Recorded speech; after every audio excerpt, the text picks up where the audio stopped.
하겠습니다. 나는 전능하신 아버지 하나님, 전지의 창조주를 믿습니다. 나는 그의 유일하신 아들, 우리 주 예수 그리스도를 믿습니다.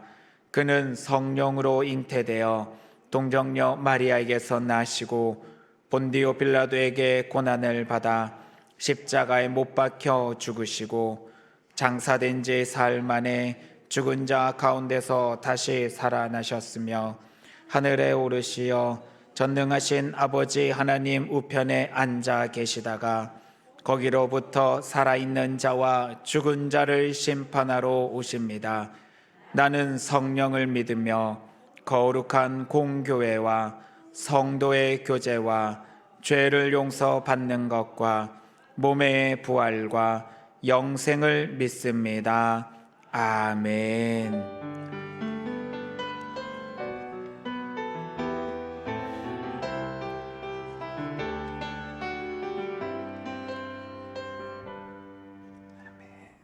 찬송가 343장 함께 찬양하겠습니다.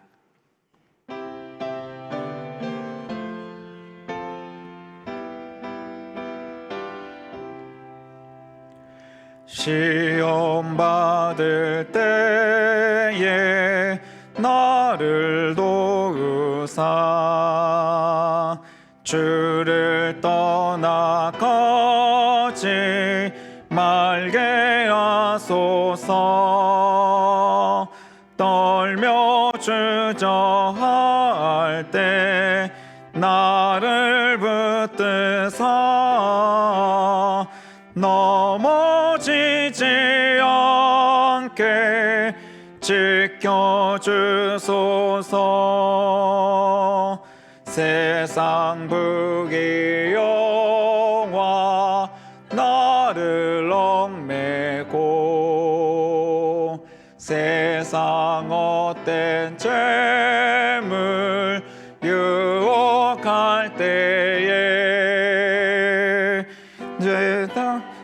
내 피땀 생각해 하사 십자가의 주를 보게 하소서. 주의 자비하심 내게 임하사 근심 걱정 고통 내가 당할 때 주의 능한 손을 보게 하시며 주여 나의 근심 맡아주소서. 이 땅 위의 삶을 모두 마치고 흙과 같은 육신 무너질 때에 오직 주의 은혜 의지하리니 영생하는 곳에 인도하소서.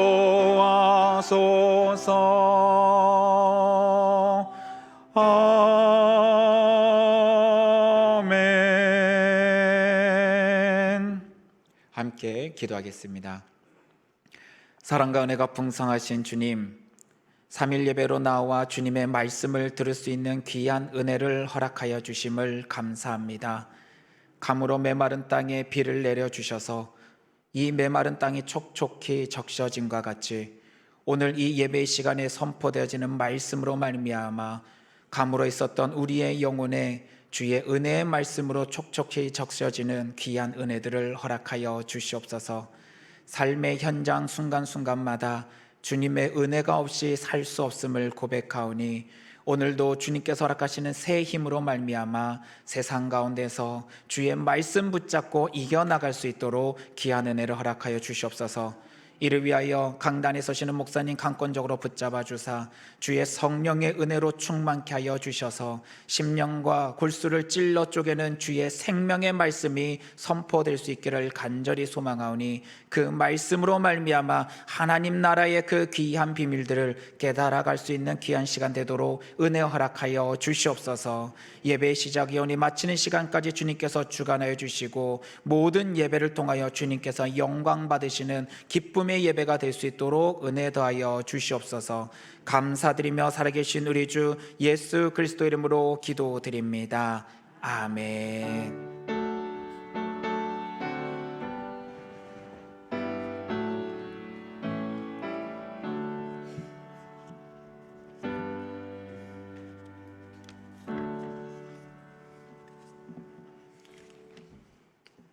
교회 소식을 말씀드립니다. 이번 주 금요일과 다음 주 금요일 금요 심야 기도회는 여름 성경학교 장소 관계로 가정에서 개인 기도 시간으로 가지니까 참고해 주시기를 바랍니다.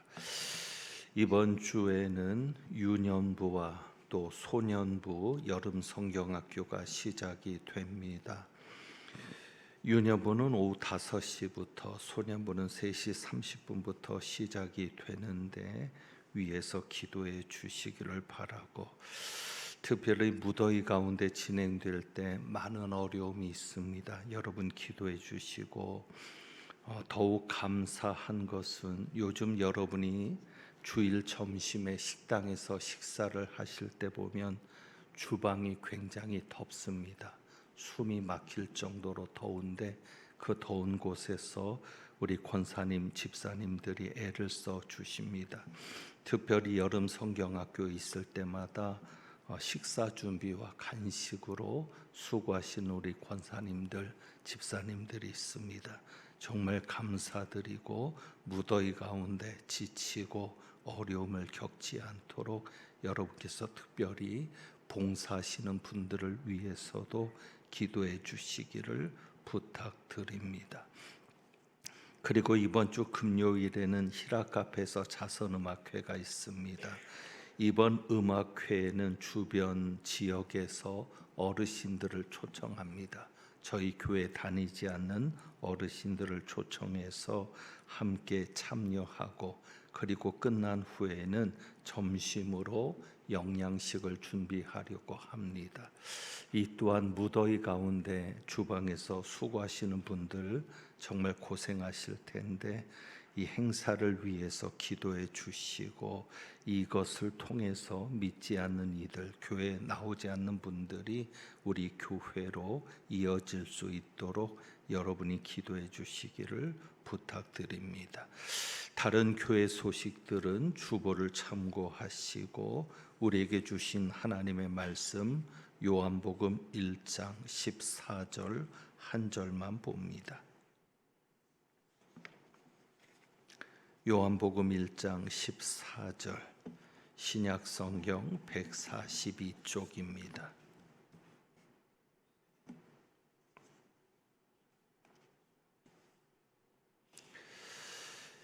찾으셨으면 우리 같이 한 목소리로 봉독합니다. 말씀이 육신이 되어 우리 가운데 거하심에 우리가 그의 영광을 보니 아버지의 독생자의 영광이요 은혜와 진리가 충만하더라. 아멘. 기도합니다. 감사헌금과 건축헌금 드렸습니다. 하나님 아버지, 오늘도 주님 앞에 감사 헌금과 건축 헌금으로 영광 돌리며 주님을 기쁘시게 하는 분들을 기억하여 주옵시고 복을 내려 주옵시며, 또 여름 성경학교를 맞아 여름 수련회를 맞아 헌금으로 찬조로 주님 앞에 교회 학교를 위해서 힘이 되어주는 귀한 손길들도 기억하여 주옵소서. 특별히 주일에는 식당에서 또 행사가 있을 때마다 무더위 속에서 숨도 쉴 수 없는 환경에서 음식을 준비하고 섬기는 귀한 손길들을 기억하여 주옵소서. 하나님 앞에 산제물로 드려지는 것처럼 늘 자신의 몸을 들여 헌신하는 귀한 종들을 기억하셔서 육신의 강건함도 허락하여 주옵시고, 일하다가 지치거나 상처받거나 힘들지 않도록 주여 도와주시옵소서. 이제 말씀 듣습니다. 성령께서 온전히 역사하여 주옵소서. 우리 주님 예수 그리스도의 이름으로 기도하옵나이다. 아멘. 요한복음 1장 14절은 표시를 좀 하시고 우리가 다시 보겠습니다. 지난주에 3장 13절 말씀을 우리가 묵상을 했는데 3장 13절을 봅니다.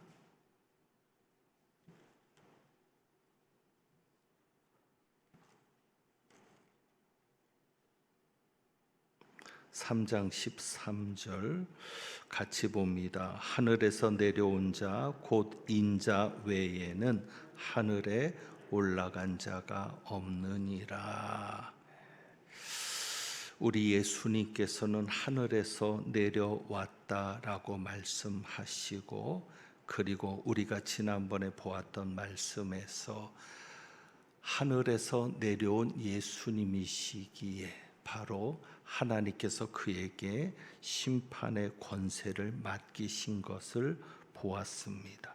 그래서 예수님께서 사람이 되신 것으로 인해 심판의 권세를 가진 것에 대해서 지난번 말씀으로 묵상하면서 사람으로 내려오신 것, 이 세상에 내려오신 것이 왜 그렇게 중요한가? 바로 그것을 우리가 교리적인 용어로는 성육신이라고 합니다. 주보의 제목의 영어로도 말씀을 드렸는데 인카네이션이라고 합니다. 성육신.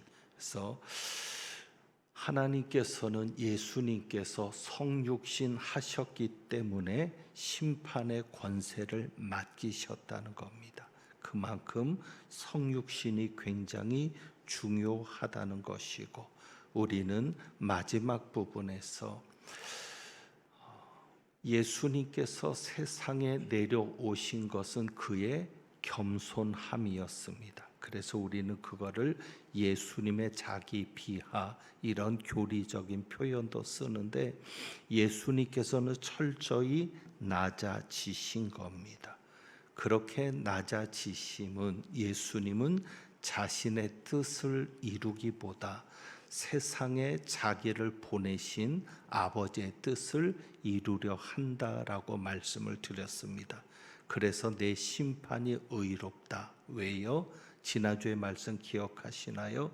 나는 나를 보내신 이의 뜻을 행하려 하기 때문에 내 심판이 의롭다라고 말씀하시는 것이죠. 그러니까 예수님은 철저히 자신의 뜻이 아닌 누구의 뜻에 의해서 사신 분이십니까? 하나님의 뜻. 그래서 예수님의 심판조차도 정당할 수밖에 없고 의로울 수밖에 없는 것은 자신의 뜻이 아닌 누구의 뜻대로 심판하시기 때문입니까? 하나님의 뜻. 그래서 우리가 이와 같은 예수님의 겸손을 본받아야 될 것을 시간 때문에 분명하게 정리하지 못했지만, 지난주 말씀을 여러분이 되새기면서 그 부분을 다시 한번 기억해 주시기를 원합니다.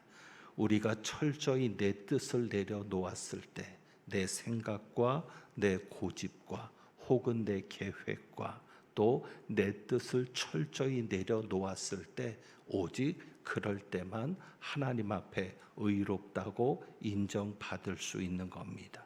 내 말과 내 생각과 내 행동이 예수님이 말씀하신 것처럼 의롭다라고 내가 자신 있게 이야기할 수 있는 단계가 되려면 철저히 예수님처럼 나를 내려놓는 겁니다.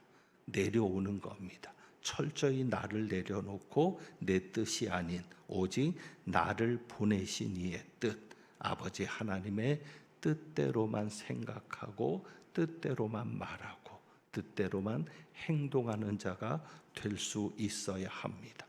그렇게 낮아지고 철저히 자신의 뜻이 아닌 하나님의 뜻을 행하는 자로 예수님은 사실 수 있었기 때문에, 그래서 하나님께서는 그분에게 심판의 권세를 맡겨 주신 겁니다. 그래서 예수님이 심판주로 오시는데, 심판주로 오시는 그 조건이 무엇이었냐면 성육신이었다는 겁니다. 성육신. 바로 그 성육신에 대해서 중요한 것을 지난주에 말씀을 드렸고, 그래서 이제 오늘은 성육신과 관련한 중요한 교리들, 몇 가지 중요한 사항들을 정리하려고 합니다. 요한복음 1장 14절을 봅니다. 요한복음 1장 14절, 우리가 보았던 말씀이죠. 다시 한번 이 말씀, 어쩌면 우리가 외우기도 하는 이 말씀인데, 말씀이 육신이 되어 우리 가운데 거하심에 우리가 그의 영광을 보니 아버지의 독생자의 영광이요 은혜와 진리가 충만하더라. 그래서 이게 성육신과 관련해서 아주 중요한 말씀입니다. 그래서 이 말씀 속에서 우리가 두 가지 중요한 것을 정리한다면, 첫 번째는 말씀이 육신이 되어라는 부분에서 말씀이 강조되어야 합니다. 자, 다시 한번 제가 여러분에게 질문 형식으로 말씀드려 보면, 육신이 된 것이 무엇입니까? 말씀입니다. 말씀. 육신이 된 것이 말씀입니다. 그래서 말씀이 강조되어야 하는데, 그렇기 때문에 여러분이 삼위일체를 믿지 못하면 성육신을 믿을 수가 없는 겁니다. 삼위일체를 부정하는 자는 결국 성육신을 부정할 수밖에 없고 믿을 수 없습니다. 그리고 성육신을 믿지 않으면 복음을 믿을 수가 없습니다. 이 성육신이 구원과 속죄와 그 모든 것을 포함하는 복음과 굉장히 중요한 핵심적인 것으로 연결이 되어 있습니다. 그러니까 결국 말씀이 육신이 된 이 성육신을 믿지 못하면 그리스도인이 될 수 없는 겁니다. 그래서 말씀이 육신이 되었다는 것을 믿지 못하면 그리스도인이 될 수 없고 구원받을 수가 없는데, 특별히 육신이 된 것이 무엇이다? 말씀이다. 왜 이렇게 표현을 하는가 하면, 여러분들이 기억하셔야 될 게 뭐냐면, 삼위일체 하나님이 육신이 되신 것이 아닙니다. 성부 하나님, 성령 하나님이 육신이 된 것이 아닙니다. 성부 하나님은 성부 하나님 그대로 있고, 성령 하나님은 성령으로 그대로 존재합니다. 오직 육신이 되신 분은 누굽니까? 성자 예수님입니다. 그분이 바로 요한복음의 태초의 말씀이 계시니라, 이 말씀이 하나님과 함께 계셨다. 그리고 그 말씀은 누구다? 하나님이다. 그분이 육신을 입고 오신 겁니다. 우리는 그분을 예수라는 이름으로 부릅니다. 그 예수라는 이름도 하나님이 천사를 통해 지정해 준 이름입니다. 그래서 육신이 된 것은 성부 하나님도 아니고 성령 하나님도 아니고 오직 누구만? 성자 예수님이 육신이 되신 겁니다. 그래서 아들이 성육신 하신 것이고 말씀이신 하나님이 육신이 된 겁니다. 그러니까 정확하게 말하면 하나님이 사람이 되신 것이 아닙니다. 말씀이 육신이 된 것이고 말씀이신 하나님, 그분이 누구예요? 예수 그리스도, 그분이 육신이 된 것이고 성부, 성자, 성령 중에 성자 하나님이 육신이 되신 겁니다. 그래서 여러분이 꼭 기억해야 될 것은 말씀이 육신이 되었다. 그러니까 성부 하나님이 이 땅에 온 게 아니에요. 성부 하나님이 인간으로 오는 게 아니에요. 성자 하나님, 예수님께서 또 말씀이신 그분께서 이 땅에 오신 겁니다. 예수님도 그것을 아까 우리가 보았던 요한복음 3장 13절의 인자라는 표현을 통해서 자신이 하늘에서 내려온 자임을 분명히 하고 있습니다. 자, 그러면 예수님께서 하늘에서 내려와서 이 땅에 계실 때 성부 하나님은 어디 계셨습니까? 하늘에 계셨겠죠. 성령 하나님은 예수님과 함께 동행하시죠. 바로 그런 부분들을 여러분이 기억하셔야 되고, 두 번째는 육신이 되었다는 것을 바르게 이해해야 합니다. 말씀이 육신이 되었다는 것은 모양만 육체의 모양을 가진 것이 아닙니다. 실제로 인간이 되셨다는 겁니다. 실제로 말씀이신 하나님이, 말씀이신 그분이 사람이 되셨다는 것이고 인간이 되셨다고 하는 겁니다. 그러니까 실제 몸을 입으신 겁니다. 몸이 되신 겁니다. 여기에서 오해하면 안 되는 것이 하나님과 인간이 결합해서 새로운 인간이 된 것이 아닙니다. 이게 좀 어려운데, 그래서 이 교리적인 부분이 참 어려운 거거든요. 머리를 좀 써야 되는 부분이고요. 그러니까 하나님과 사람이 결합해서 전혀 새로운 존재의 어떤 인간이 변화로 일어난 것이 아닙니다. 그러니까 이것은 무슨 얘기냐면, 성육하기 전이나 말씀이신 하나님이 말씀으로 계실 때나 혹은 사람의 몸을 입고 인간이 되셨을 때나 동일한 본성이었다. 그러니까 바뀌는 게 아니라는 거예요. 하나님이 사람이 되셔서 뭔가 변화가 일어나는 게 아니라 그냥 그때도 동일한 하나님이셨다는 거죠. 그래서 여러분이 요한 1서를 한번 볼까요? 요한 1서 4장 12절. 요한 1서 4장 2절.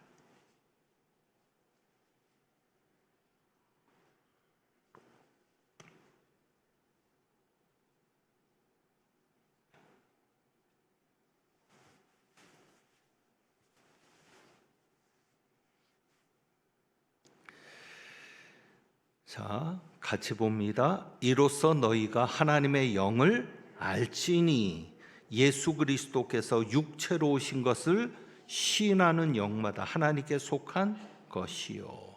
성육신이 왜 중요하냐면 성육신을 시인하는 영마다 하나님께로부터 왔다. 거짓 선지자들은 성육신을 시인하지 않는 거예요. 성육신이 뭐예요? 그리스도께서 무엇으로 오셨다? 육체로 오셨다. 그리스도께서 육체로 오셨다. 그런데 그리스도께서 육체로 오실 때 이 육체가 변화되는 게 아니라는 거죠. 그리스도께서 육체로 오셨지만 하나님의 본성은 그대로다 아니다. 그대로다. 하나님의 본성은 그대로였다는 것이 중요한 것이죠. 그러니까 성육신 하기 전이나 성육신 한 후에나 하나님에게 있어서는 하나님으로서의 본성은 변함이 있다 없다? 없다. 그것을 여러분이 중요하게 얘기해야 되는 거고요. 그래서 이 하나님이라고 하는 이 본성, 우리가 그걸 신성이라고 합니다.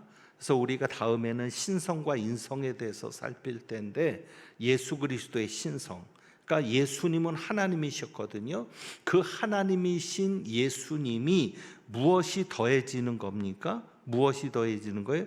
인성이 더해지는 것이에요. 이 인성, 사람이 뭐냐면 우리는 육체와 영혼을 가지고 있는 거거든요.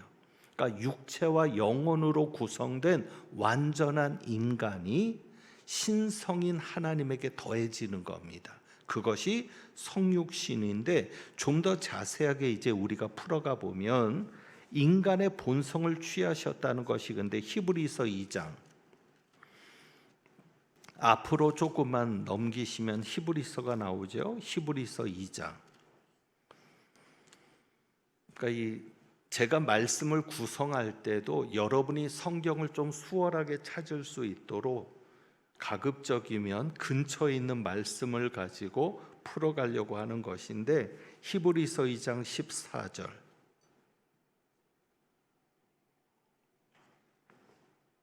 (14절에) 보면 자녀들은 무엇에 속하였다? 혈과 육에 속하였음에. 우리가 혈과 육에 속한 거예요. 그래서 예수님도 어떻게 되셨어요? 똑같은 모양으로 혈과 육을 함께 지니셨다는 거예요. 그러니까 원래 하나님이신데 인간이 되셨다고 하는 얘기는 하나님이신 그분이 무엇을 함께 지니신 거예요? 혈과 육을 함께 지니신 거예요. 왜 그래야 됐느냐? 죽음을 통하여 죽음의 세력을 잡은 자 곧 마귀를 멸하시며. 우리에게 있어서 죄의 삭시 사망인데, 그분께서 사망을 당하심으로 인해 우리 대신 죄값을 치르셔야 되는 거예요. 그 사망의 죄값을 치르심으로 인해 죽음의 세력을 잡은 자 마귀를 멸하시는 것이고, 그리고 결국 우리에게 있어서 두려움은 죽음의 문제거든요. 15절, 또 죽기를 무서함으로 한평생 매여 종로로 타는 모든 자들을 놓아주려 하심이니. 천사들을 붙들어 주려 하심이 아니다. 왜? 천사들은 혈과 육이 있어요, 없어요? 없어요. 그래서 그들은 죽음이란 죽음의 존재가 아니죠. 그러나 혈과 육에 속한 우리는 죽어야 되는 존재이기 때문에 우리를 이 죽음에서, 사망의 권세에 잡혀 있는, 죽기를 두려워해서 죽음에 대한 공포 때문에 사망의 권세 아래 잡혀 있는 우리들을 풀어주기 위해서 오직 아브라함의 자손 예수 그리스도를 믿음으로 우리가 아브라함의 자손이 되는데, 그래서 예수님이 혈과 육을 함께 취하시는 겁니다. 그러니까 이게 좀 어려운 개념들이고 부분들이죠. 그래서 이렇게 합니다. 17절에는 그러므로 그가 범사의 형제들과 같이 되심이 마땅하도다. 그래서 예수님은 우리가 똑같이 되셨다는 거예요. 그러면서 어떤 변화가 일어나서 뭐 새로운 사람이 되는 게 아니라, 그러니까 여러분이 이렇게 생각하시면 돼요. 신성하고 인성이 섞인 게 아니라 신성은 신성대로, 인성은 인성대로 그냥 한 그릇에 담기는 것 같은, 섞는 게 아니라, 여러분이 그런 개념으로 좀 이해하시면 될까요? 그래서 예수님은 혈과 육을 가지고 계셨기 때문에 18절에 시험을 받아 고난을 당하시는 겁니다. 그 시험은 무엇에 관한 시험이에요? 육체에 관한 시험이겠죠. 혈과 육을 가진 자들이 당하는 시험. 그래서 시험 받는 자들 능히 도우실 수 있느니라라고 그렇게 말씀하고 있는 겁니다. 그러니까 예수님이 사람이 되셨다는 것은 몸만을 입으신 게 아니고 껍데기만 사람을 가진 게 아니라 완전한 무엇이 되셨다? 완전한 사람의 본성까지도 가지셨다. 그래서 이 완전한 사람의 본성을 가지셨기 때문에, 그러면 어떻게 예수님이 사람이 되실 수 있었는가? 그래서 우리가 성육신을 이야기할 때 반드시 이야기하게 되는 게 뭐냐면 동정녀 탄생인 겁니다. 그래서 예수님이 하나님이신데 하나님이 사람이 되신 것은 그래서 사람의 것을 취하신 겁니다. 혈과 육을 함께 지니셨다 그랬어요. 혈과 육을 함께 지니실 수 있었던 것은 예수님이 누구를 통해 태어나셨기 때문에, 마리아를 통해 태어나셨기 때문에. 잉태된 것은 성령으로 잉태된 것이지만 누구를 통해서 나왔어요? 마리아를 통해서 나왔기 때문에 예수님이 사람으로 오실 수 있었던 겁니다. 그래서 왜 마리아여야 됐느냐? 그래서 마리아를 통해서 태어났으니까 마태복음 1장 1절에서처럼 아브라함과 다윗의 자손 예수 그리스도의 세계라, 구약에서 예언된 메시아는 아브라함과 다윗의 자손으로 오시는 분이거든요.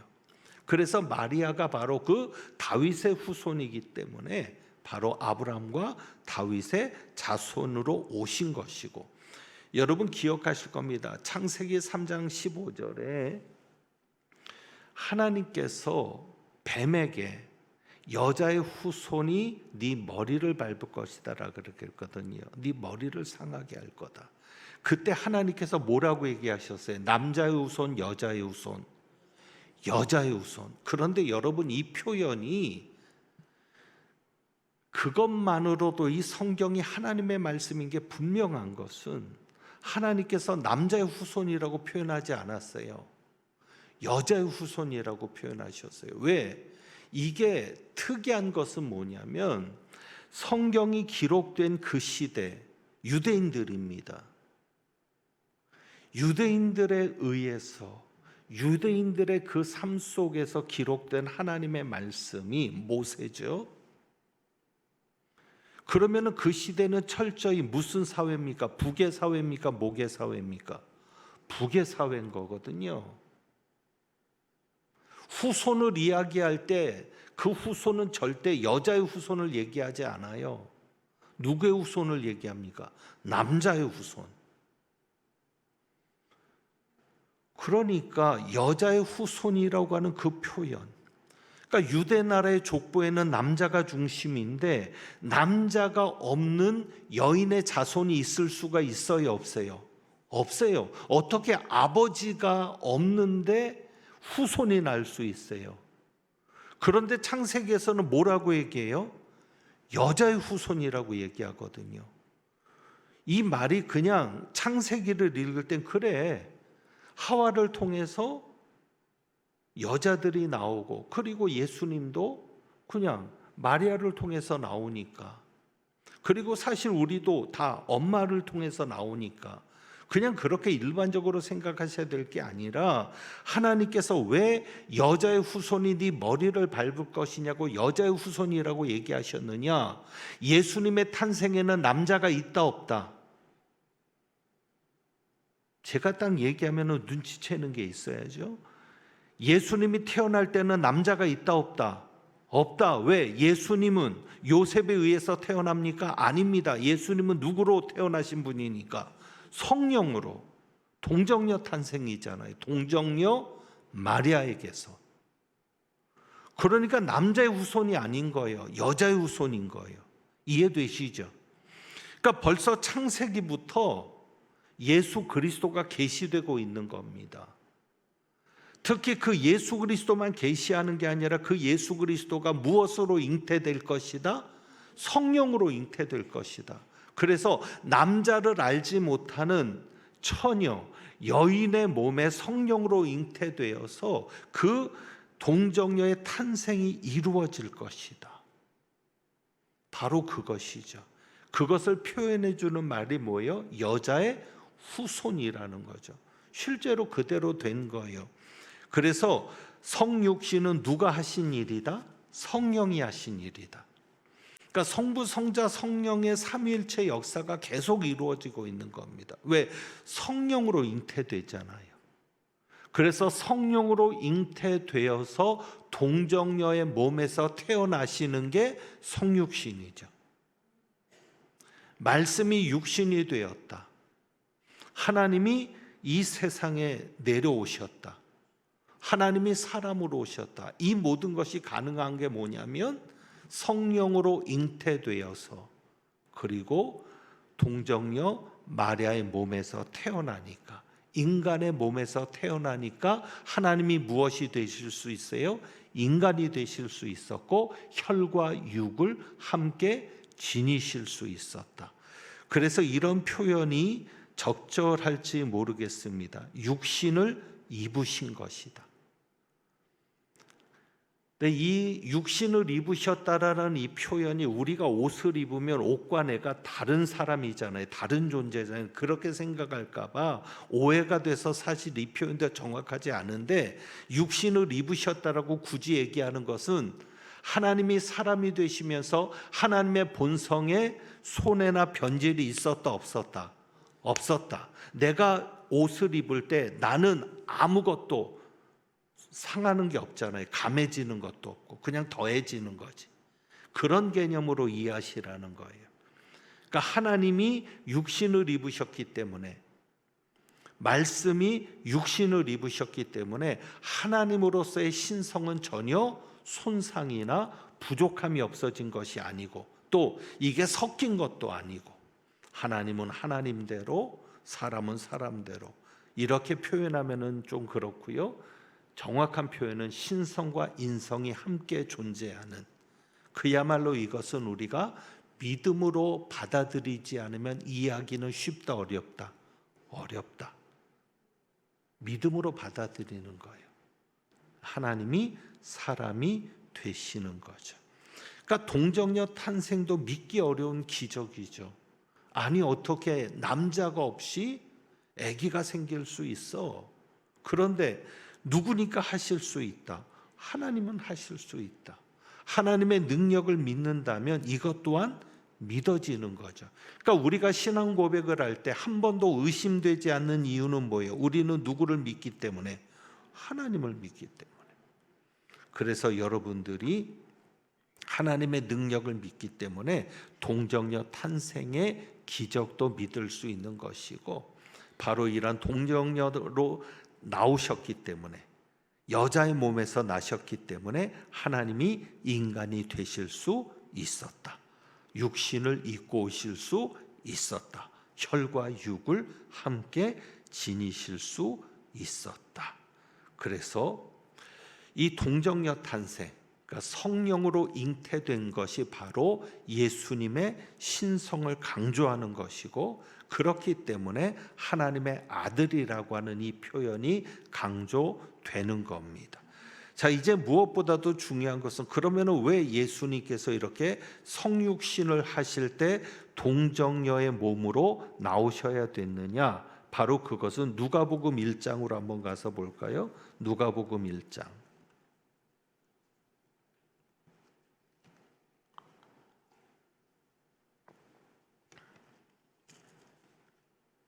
누가복음 1장 35절.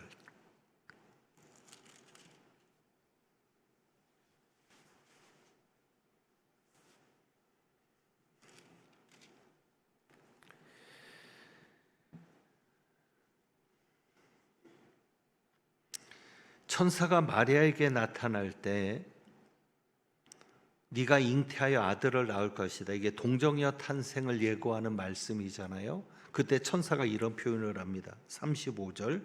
천사가 대답하여 이르되 성령이 내게 임하시고 지극히 높으신 이의 능력이 너를 덮으시리니 나실 바 거룩한 이는. 왜 동정녀 탄생이어야 되는가? 태어나실 바 어떤 분은 거룩한 이.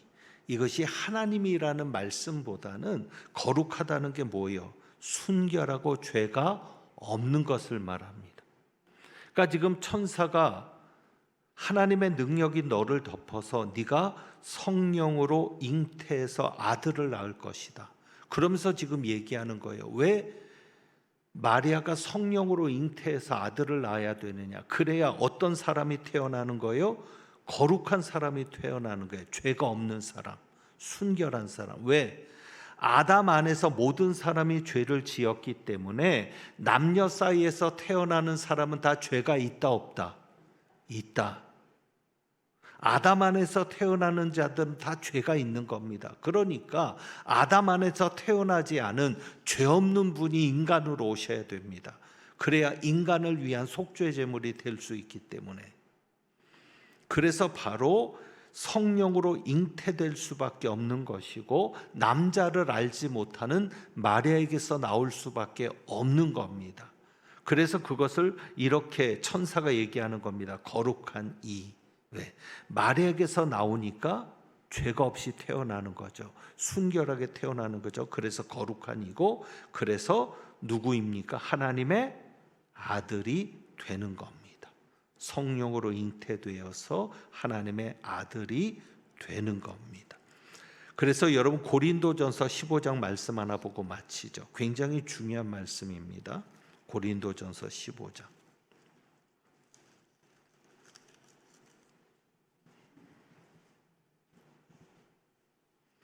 22절.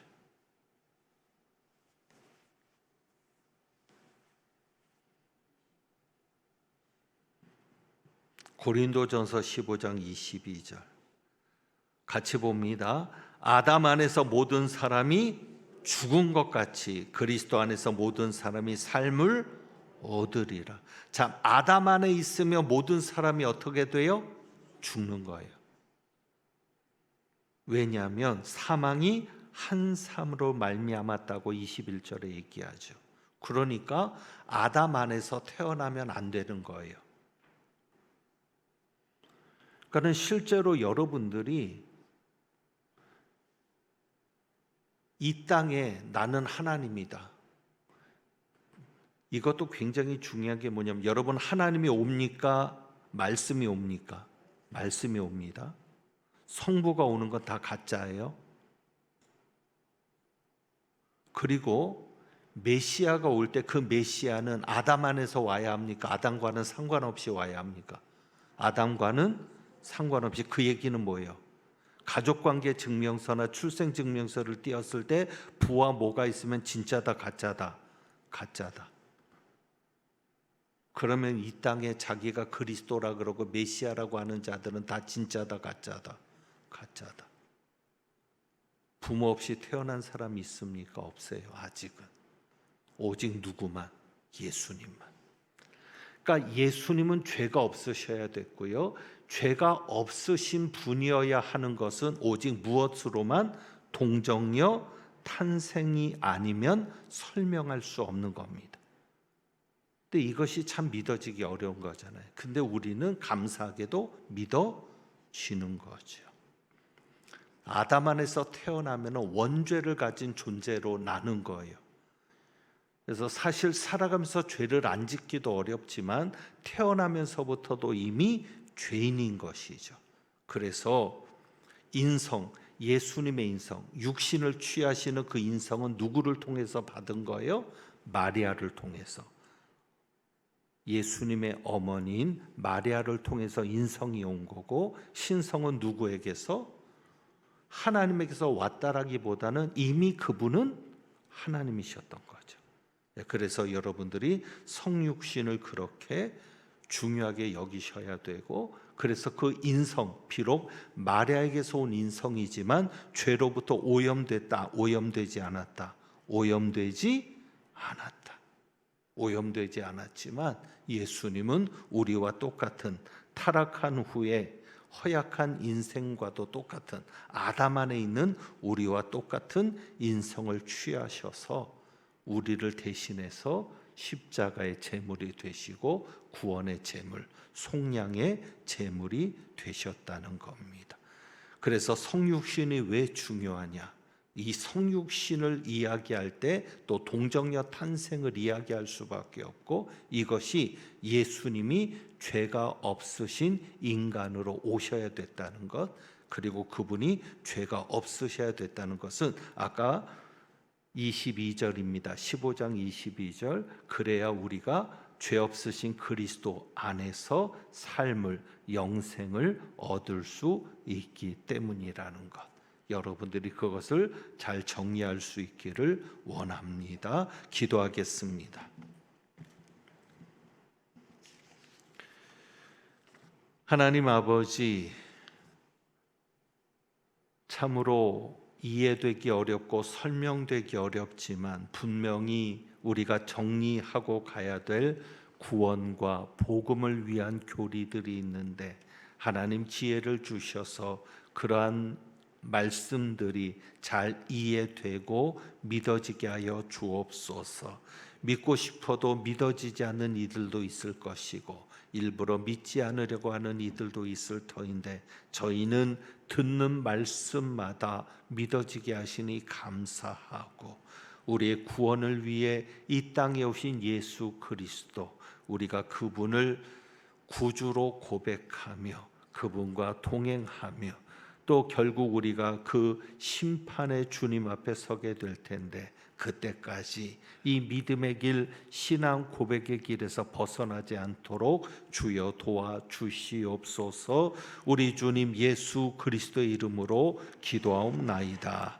아멘. 이제 주신 말씀 생각하면서 찬송합니다. 찬송가 92장 찬송합니다.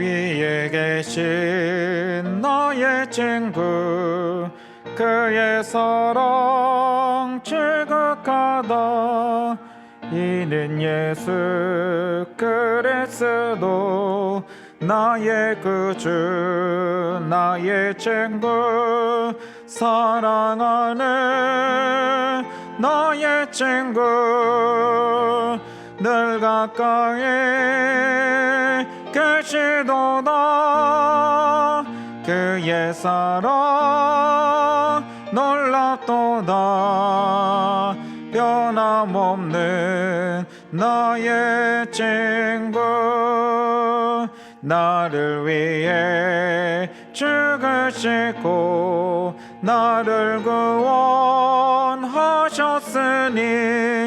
기쁨으로 경배하며 찬양하리 나의 친구 사랑하는 나의 친구 늘 가까이 계시도다 그새 사랑 놀랍도다 변함없는 나의 친구 내 맘속에 늘 계시고 영원토록 함께하네 가지 되어 하나 되리 포도나무 나의 친구 사랑하는 나의 친구 늘 가까이 계시도다 그의 사랑 놀랍도다 변함없는 나의 친구 그날이야 황금길에 그의 영광 바라보며 그의 발로 나라를 때 만나보리 나의 친구 사랑하는 나의 친구 늘 가까이 계시도다 그의 사랑 놀랍도다 늘 나의 친구 오늘 주신 말씀을 생각하며 함께 기도하며 나가기를 원합니다. 그리고 기도하시면서 또한 수련회와 성경학교를 위해서도 같이 기도해 주시기 바랍니다. 함께 기도하겠습니다. 사랑과 은혜가 풍성하신 주님 감사합니다. 오늘도 주의 말씀을 듣고 말씀을 붙잡으며 나아갑니다. 말씀이 육신이 되어신 그 예수 그리스도의 그 은혜와 그 사랑 아버지 우리에게 정말로 보내주신 그 아버지 하나님의 놀라우신 능력을 바라보며 또한 우리를 구원케 하시는 그 능력을 소망하며 나갑니다. 아버지 지금도 역사하시며 지금도 우리에게 말씀이 이루어지심을 보여주시는 그 아버지의 능력의 역사가 예수 그리스도를 향한 그 믿음을 통하여 우리에게 이루어지기를 간절히 소망하오니 주여 말씀이 육신에 되어신 그 예수 그리스도를 아버지 이 땅에 보내신 아버지 하나님의 능력을 바라보며 오늘 하루도 주님의 능력을 의지하며 나가기를 간절히 소망합니다. 또한 사랑하는 우리 아이들 학생들 아버지 수련회와 성경학교를 통하여 주의 은혜의 역사가 나타날 수 있도록 붙잡아 주시옵소서. 말씀을 믿지 못하는 시대 가운데 말씀이 믿어지게 하는 역사가 나타나게 하시고 수련회와 성경학교를 통하여 사랑하는 자녀들도 주님의 은혜의 역사를 경험할 수 있도록 아버지 지켜주시고 붙잡아 인도하여 주시옵소서. 이제는 주님께서 가르쳐 주신 기도로 예배를 마치겠습니다. 하늘에 계신 우리 아버지여 이름이 거룩히 여김을 받으시오며 나라의 마옵시며 뜻이 하늘에서 이룬 것 같이 땅에서도 이루어지이다. 오늘날 우리에게 일용할 양식을 주옵시고 우리가 우리에게 죄 지은 자를 사하여 준 것 같이 우리의 죄를 사하여 주옵시고 우리를 시험에 들게 하지 마옵시고 다만 악에서 구하옵소서. 대개 나라와 권세와 영광이 아버지께 영원히 싸움나이다. 아멘.